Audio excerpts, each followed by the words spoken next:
Welcome to Kenton's videos. Enjoy the video. In this video, I will explain how to replace the neutral safety switch on a Ford F150. First, ensure your truck is parked on a level surface and the parking brake is engaged. Gather all your tools, such as wrenches, a jack, and jack stands, before you begin. Remember to disconnect the negative battery terminal to prevent any electrical issues during the repair process. Now, safely lift the front of your F150 using a jack and secure it with jack stands for stability. Once underneath, locate the transmission range sensor, which is often referred to as the neutral safety switch.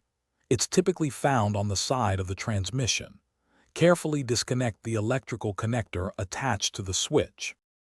With the connector removed, you'll need to unfasten the retaining bolts or nuts that hold the neutral safety switch in place.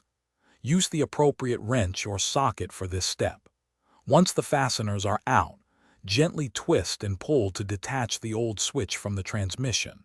Then, align the new switch and carefully push it into position, securing it with the bolts or nuts you just removed.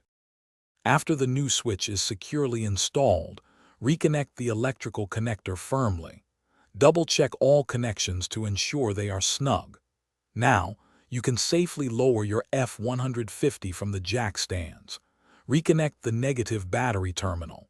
Finally, test the new neutral safety switch by attempting to start the truck in park and neutral to confirm proper operation.